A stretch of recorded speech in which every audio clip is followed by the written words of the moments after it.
The rain hammered against the windows of the old Victorian mansion like tiny fists demanding entry. Inside, 8-year-old Emma Martinez sat curled up on the worn velvet couch, her small hands clutching a stuffed rabbit that had seen better days. The grandfather clock in the corner chimed midnight, its deep voice echoing through the empty halls. Emma's mother, Sarah Martinez, had left the previous morning to visit her sister in the neighboring town of Millfield. She promised to return before dinner, but now it was past midnight and there was still no sign of her. The little girl's stomach growled with hunger, but she was too afraid to leave the living room. The house felt different without her mother's presence. Every creak of the old floorboards made Emma jump, and the shadows seemed to move and dance in ways they never had before.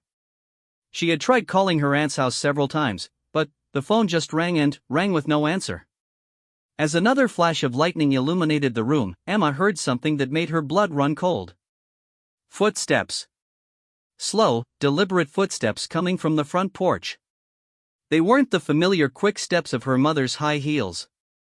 These were heavy, measured, and seemed to pause between each step as if the person was listening for something. Emma's heart pounded so hard she thought it might burst from her chest. She clutched her rabbit tighter and tried to make herself as small as possible on the couch.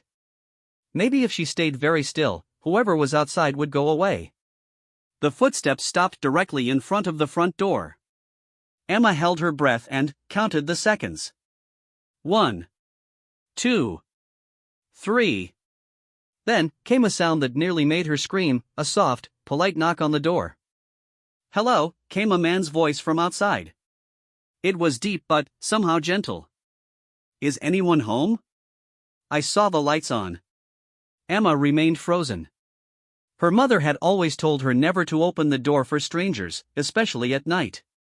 But something about the voice didn't sound threatening. It sounded concerned. "I'm sorry to bother you so late," the voice continued. "But I found something that might belong to someone in this house." A purse with identification for Sarah Martinez. Emma's eyes went wide.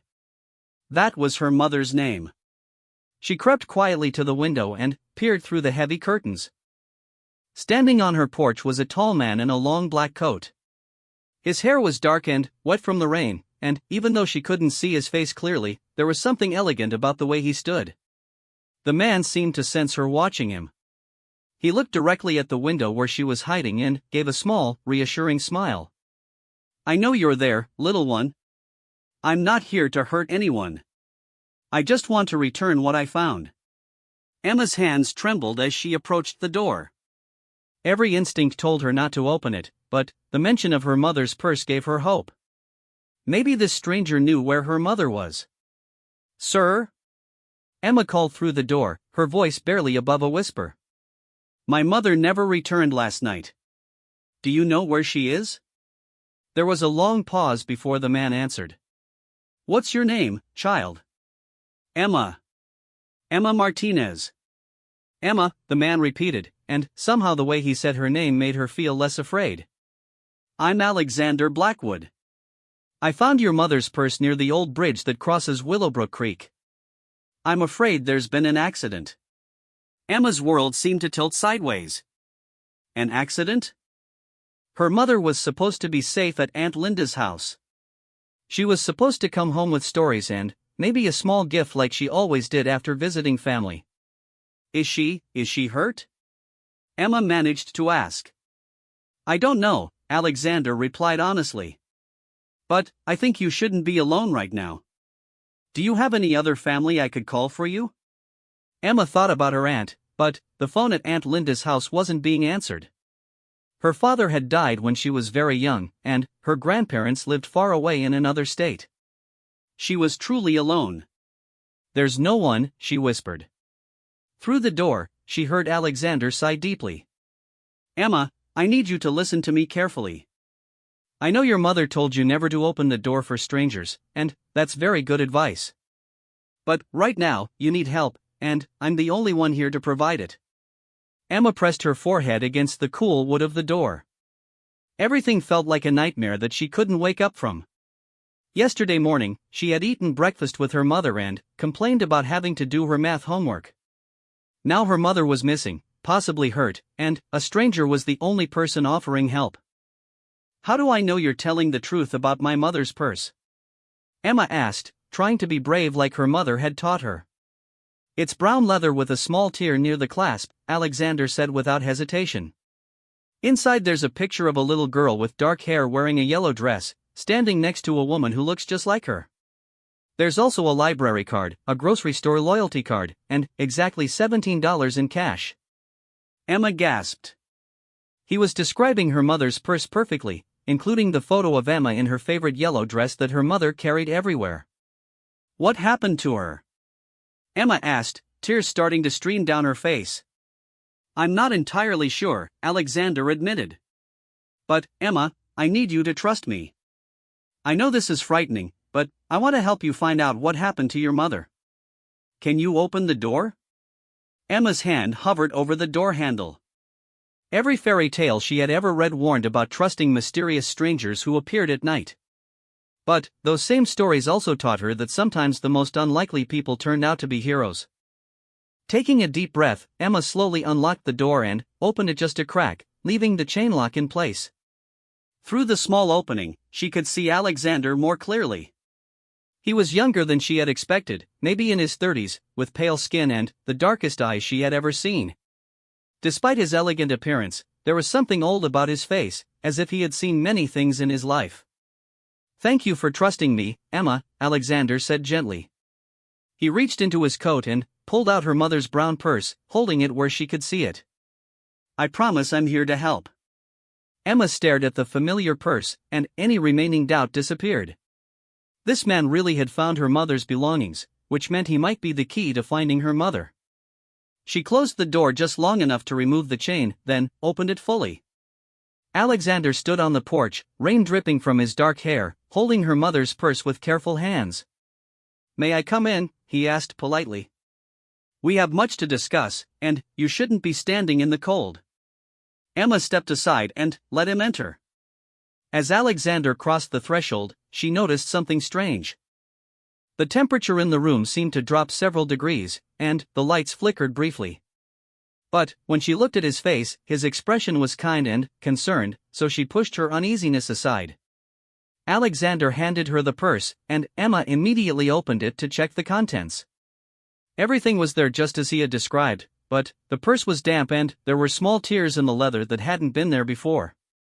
Where exactly did you find this? Emma asked, looking up at the tall stranger who now stood in her living room. Alexander removed his wet coat and hung it carefully on the coat rack by the door. Underneath, he wore an expensive-looking black suit that seemed oddly formal for someone who had been out in the rain. Near Willowbrook Bridge, he said, sitting down in the chair across from where Emma had been waiting on the couch. The area where the old part of the bridge crosses over the deepest part of the creek. Emma knew that spot. It was where teenagers sometimes went to prove their bravery by jumping into the water during summer. But, in late autumn, with all the recent rain, the creek would be swollen and dangerous. Was there any sign of my mother? Emma asked, dreading the answer. Alexander was quiet for a long moment, his dark eyes studying her face. There were signs of a struggle, he said finally. Broken branches, disturbed earth. And there was something else. What? Tracks, Alexander said quietly. But not the kind you might expect. Emma frowned. What do you mean? Alexander leaned forward slightly, his expression becoming more serious. Emma, what I'm about to tell you might sound impossible, but I need you to listen with an open mind. The tracks I found near where your mother's purse was discovered, they weren't made by any normal animal. A chill ran down Emma's spine that had nothing to do with the cold air Alexander had brought in with him. What kind of tracks? Large. Much larger than a dog or even a wolf. And the spacing between them suggested something that moved differently than any natural predator. Alexander paused, seeming to choose his words carefully. Emma, I believe your mother encountered something dangerous. Something that most people would say doesn't exist. Emma's mind raced with possibilities, none of them good. She had always been a practical child, preferring science books to fairy tales, but something in Alexander's tone made her believe he was telling the truth. You think some kind of animal took my mother, she whispered. Not exactly an animal, Alexander said. Emma, I know this is difficult to understand, but there are things in this world that most people never encounter. Things that hide in the shadows and only come out at night. As if responding to his words, the lights in the room flickered again. This time, they stayed dimmed, casting long shadows across the walls. Emma looked at Alexander more carefully. His pale skin seemed almost luminescent in the dim light, and she realized she hadn't seen him breathe once since he entered the house. His dark eyes reflected the light in a way that reminded her of a cat's eyes in the darkness. "What are you?" Emma asked quietly, surprised by her own boldness. Alexander smiled, but it was a sad smile. "You're a very perceptive child, Emma. Most people never notice such things." "That doesn't answer my question." "No, it doesn't." Alexander stood up and walked to the window, looking out at the storm. "Emma, what do you know about vampires?" The question hung in the air like a challenge. Emma's first instinct was to laugh. Vampires were things from movies and books, not real life. But, as she looked at Alexander's reflection in the window, or rather, the lack of reflection, her laughter died in her throat. "They're not real," Emma said, but her voice lacked conviction. "I'm afraid they are," Alexander replied, turning back to face her. "And I believe one of them has taken your mother." Emma's world tilted again, but this time it kept spinning. Everything she thought she knew about reality was crumbling around her. But, strangely, instead of feeling more afraid, she felt a spark of hope. If vampires were real, and if Alexander was one of them, then maybe he could help her find her mother. "Are you a vampire?" Emma asked directly. Alexander nodded slowly. "I am." "Are you going to hurt me?" "No, Emma. I'm going to help you find your mother." Emma studied his face, looking for any sign of deception. All she saw was sincerity and something that looked like ancient sadness. "Why would you help me?" she asked. "Because," Alexander said, sitting back down across from her, "I have spent many years trying to make amends for the darkness in my past. And because no child should have to face such fear alone." Thunder crashed outside, and Emma made a decision that would change her life forever. What do we need to do? The next morning brought gray skies and the lingering scent of rain. Emma had barely slept, but Alexander had remained awake all night, sitting vigilantly by the window. She had learned that vampires didn't need sleep the way humans did, which both fascinated and unsettled her. "We need to go to the bridge," Alexander said as Emma ate a simple breakfast of toast and jam. "But first, I want you to understand what we might be dealing with." Emma looked up from her plate. In the daylight, Alexander looked paler than before, and she noticed he kept the heavy curtains drawn tight against the sun. "Tell me about the vampire who took my mother," Emma said with a determination that surprised even her. Alexander sat across from her at the small kitchen table. "His name is Viktor Romanov. He's much older than I am, and far more dangerous. We have a history." "What kind of history?" Alexander was quiet for a moment, staring at his hands. "A century ago, Victor and I were companions. We traveled together, hunted together. But Victor never learned to control his nature. He takes pleasure in causing fear and pain." Emma pushed her toast around on her plate. "Why would he take my mother specifically?" "I don't think he took her specifically," Alexander admitted. "Victor feeds on fear as much as blood. He likely sensed her traveling alone at night and saw an opportunity." "But, Emma, there's something you need to know about Victor's methods." "What?" "He doesn't kill immediately.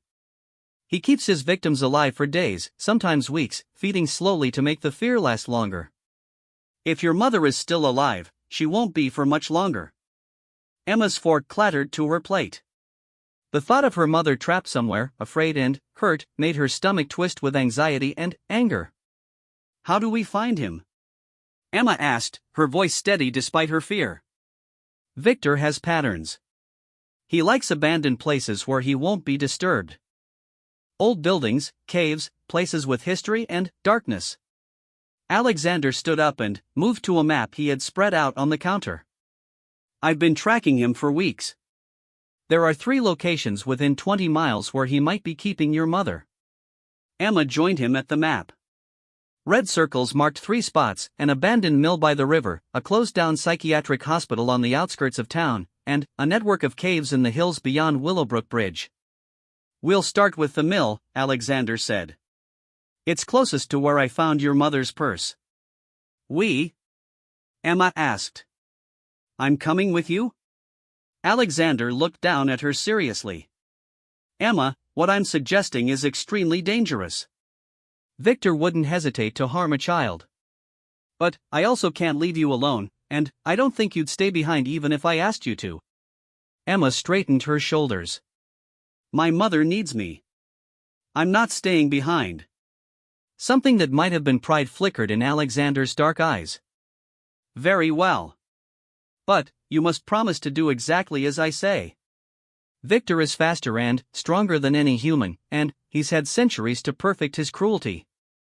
Emma nodded solemnly. "I promise."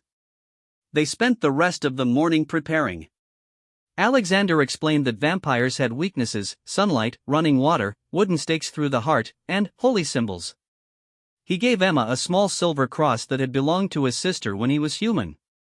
"This won't stop him," Alexander said as he fastened the chain around Emma's neck, "but it might slow him down if he gets too close." As the afternoon wore on, Alexander became increasingly uncomfortable.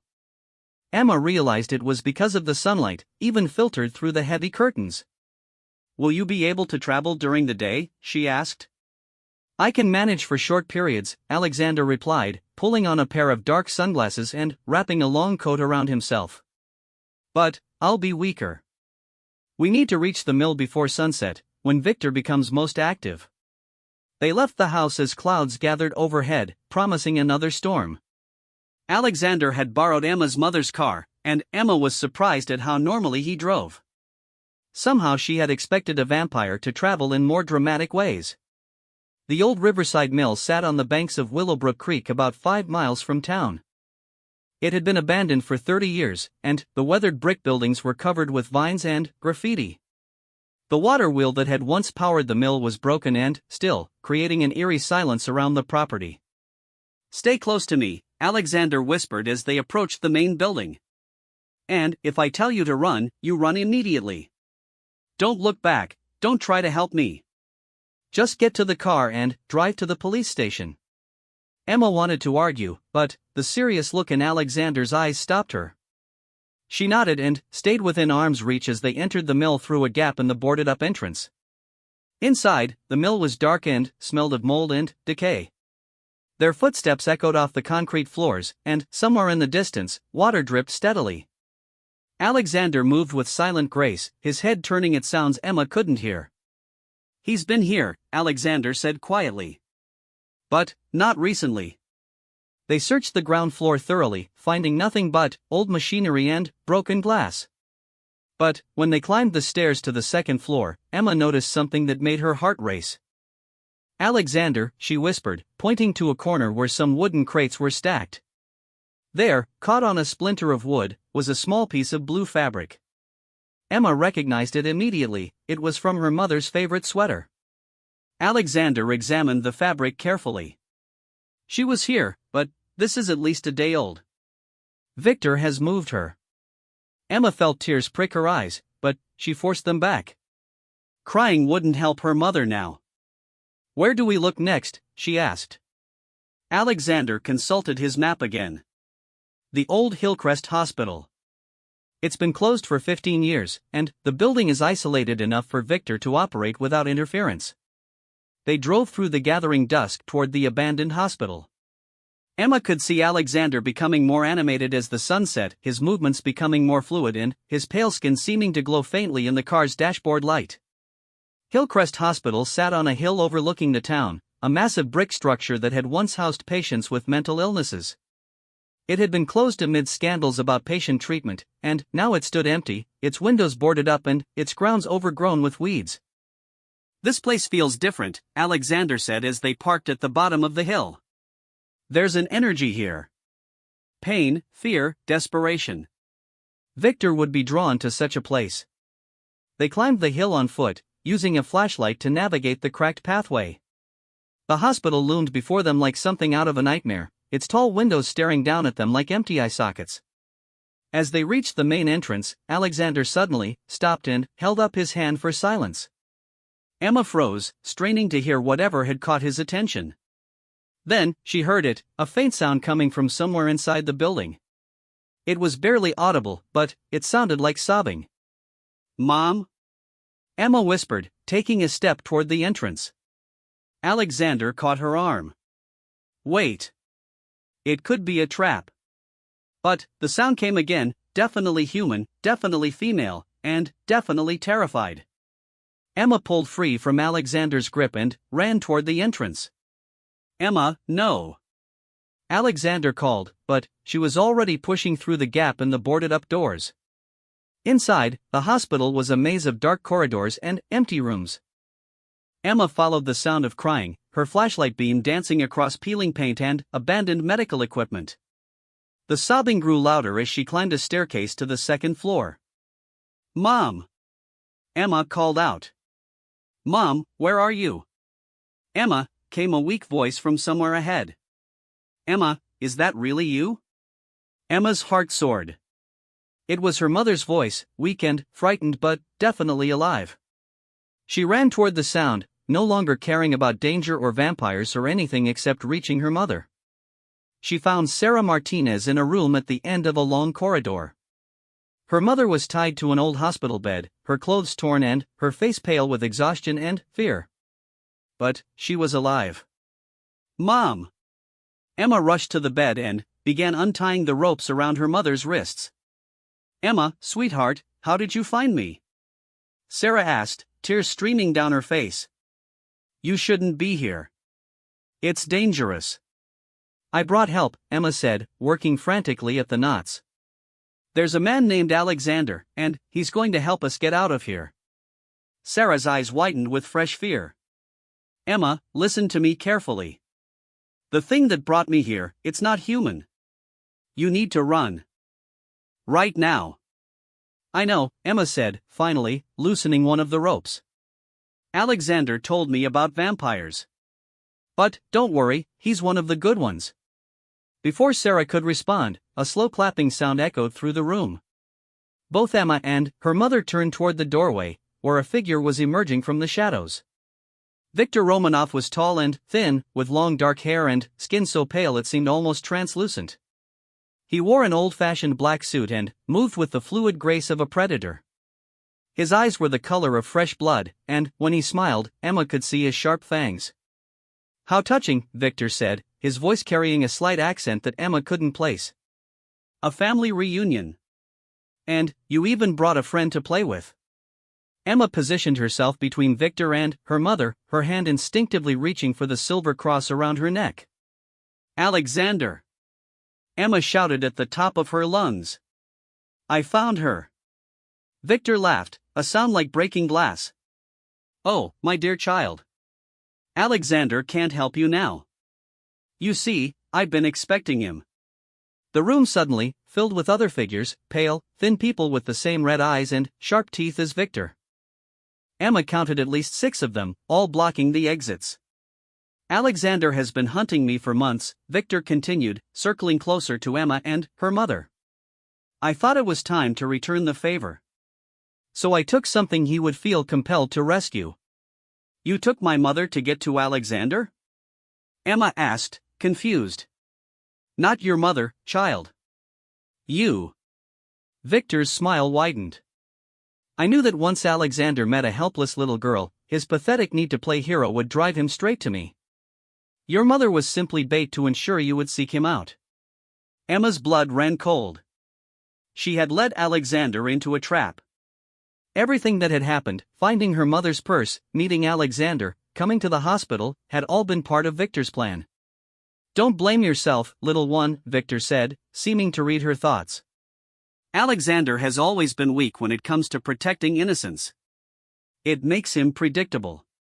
At that moment, Alexander appeared in the doorway. But, instead of the confident vampire who had promised to help Emma, he looked defeated. Two more of Victor's companions flanked him, and Emma could see dark stains on his coat that looked like blood. "Victor," Alexander said quietly. "Let the woman and child go. Your quarrel is with me." "Oh, but, Alexander," Victor replied, "where's the fun in that? I want you to watch as I turn this sweet little family into my servants. I want you to see the fear in their eyes as they realize their fate." Emma felt her mother's hand squeeze her arm. Sarah had managed to free herself from the remaining ropes and was now standing behind Emma, ready to fight for her daughter even though she was weak and injured. "Run, Emma," Sarah whispered. "When I say go, run for the window." But Emma had a different idea. She had spent the day learning about vampires, and she remembered everything Alexander had told her about their weaknesses. The room they were in had large windows that faced east, where the morning sun would soon rise. If she could just last until dawn. "You know what, Victor?" Emma said, trying to sound braver than she felt. "I don't think you're as powerful as you pretend to be." Victor's red eyes narrowed. "Excuse me? I mean, if you were really so strong, why did it take you months of planning just to catch one vampire? And why do you need so many friends to help you fight?" Emma took a step forward, her hand still gripping the silver cross. "I think you're just a coward." The room fell silent.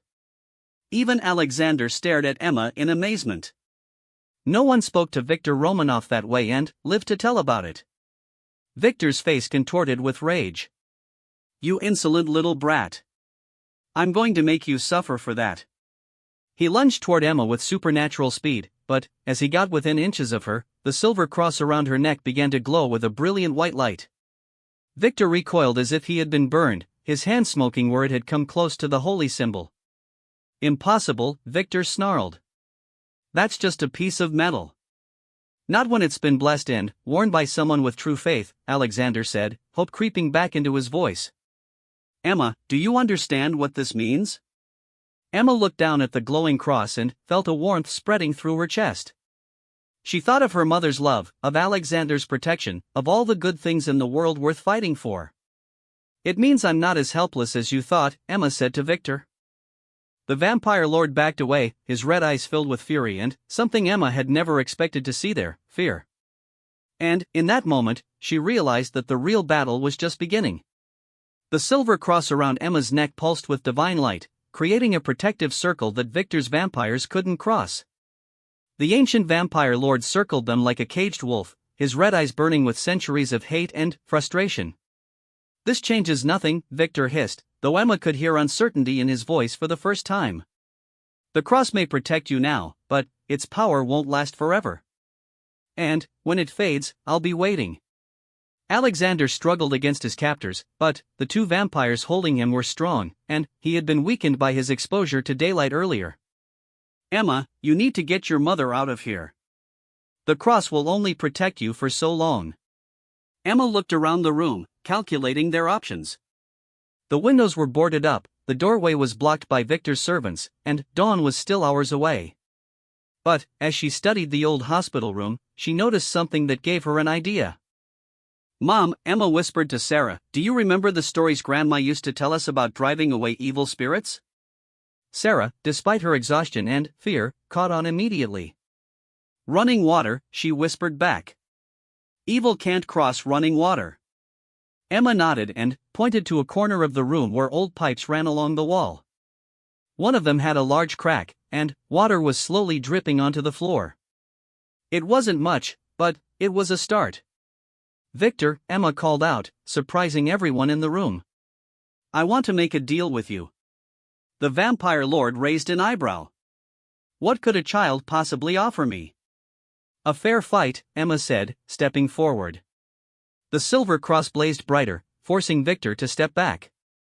"You against Alexander, no other vampires involved. If you win, you can have all of us. But, if Alexander wins, you let my mother go free." Victor laughed, but there was something hollow about the sound.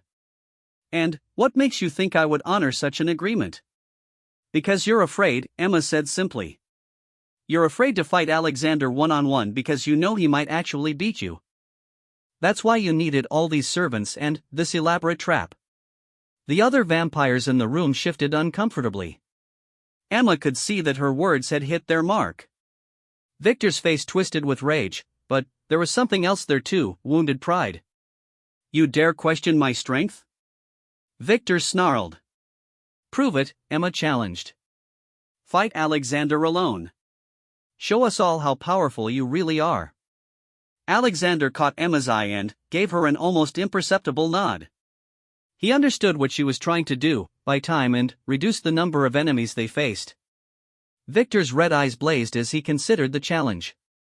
His pride warred with his caution, and Emma held her breath waiting to see which would win. "Very well," Victor said finally. "But I have my own conditions. If I win, the child dies first while her mother watches. Then, I turn the mother into one of my servants so she can hunt the child's friends and neighbors. As for Alexander, I'll keep him alive for decades, feeding on him slowly." Emma's stomach lurched at the gruesome picture Victor painted, but she forced herself to remain calm. "And if Alexander wins?" "If Alexander wins, which he won't, I'll leave this town forever and never return," Victor said. "But the child must remove that cursed cross first. It makes the fight unfair." Emma's hand went instinctively to the silver chain around her neck. The cross was the only thing keeping Victor's vampires at bay. Without it, she and her mother would be helpless. "Emma, no," Alexander said urgently. "Don't trust him." But Emma was already lifting the chain over her head. "I trust you, Alexander. You can beat him." The moment the cross left Emma's skin, its light faded to a dim glow.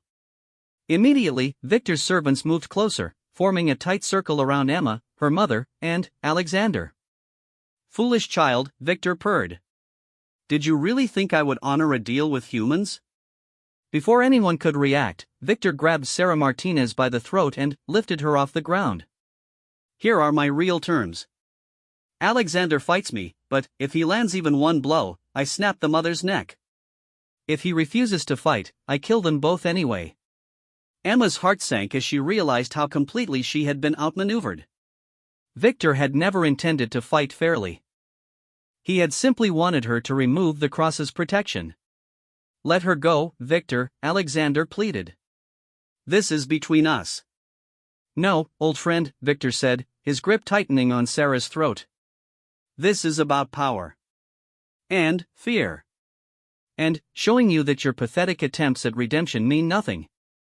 As Victor spoke, Emma noticed that the water dripping from the broken pipe had formed a small puddle on the floor. The puddle was slowly spreading, creating a thin stream that ran toward a drain in the center of the room. An idea began to form in Emma's mind. It was desperate and dangerous, but it might be their only chance. "Victor," Emma called out. "You're right about one thing. This is about fear. But I don't think you understand who's really afraid here."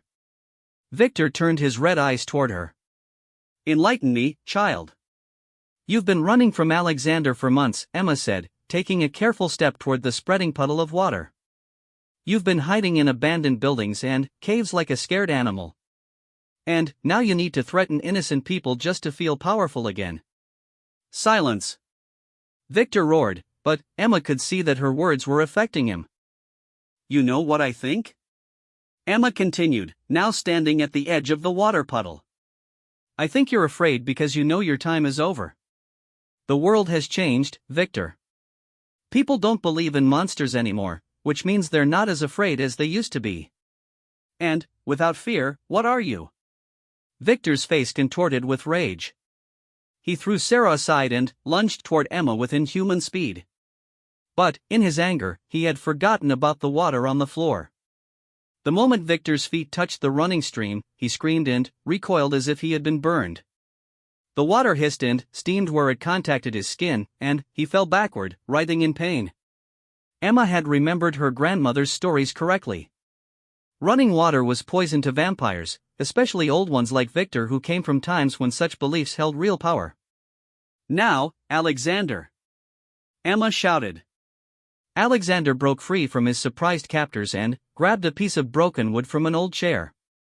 In one fluid motion, he leaped across the room and drove the makeshift stake deep into Victor's chest, piercing his heart. Victor's eyes went wide with shock and pain. Impossible, he gasped. I am eternal. I am power incarnate. You are a monster, Alexander said quietly. But monsters can be destroyed. Victor's body began to crumble to dust, starting from the stake wound and spreading outward. In seconds, there was nothing left but a pile of gray ash and his old-fashioned clothes. The other vampires in the room stared in shock at the remains of their master. Without Victor's power holding them together, they seemed lost and confused. Go, Alexander commanded them. Leave this place and never return. Find a better way to exist, or face the same fate as your master. One by one, the vampires fled through the windows and doorways, disappearing into the night like shadows. Emma rushed to her mother's side and helped her sit up. Sarah was weak and shaken, but otherwise unharmed. Is it over? Sarah asked, looking around the empty room. It's over, Alexander confirmed. Victor is gone, and his servants have scattered. They won't bother anyone in this town again. Emma looked at Alexander, who was gathering up Victor's remaining belongings. What about you? Will you stay? Alexander smiled sadly. No, Emma. I need to move on. There are other places where people need help, other monsters that need to be stopped. But, you're not a monster, Emma protested. You saved us.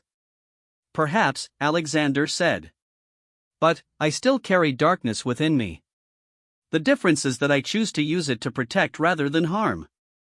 As they left the abandoned hospital, dawn was beginning to break over the horizon.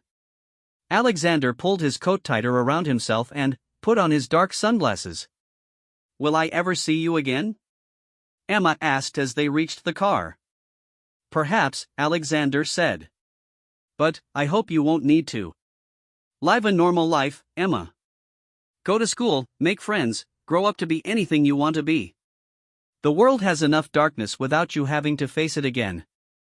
They drove back to Emma's house in comfortable silence. Sarah held her daughter close, grateful beyond words to be alive and reunited.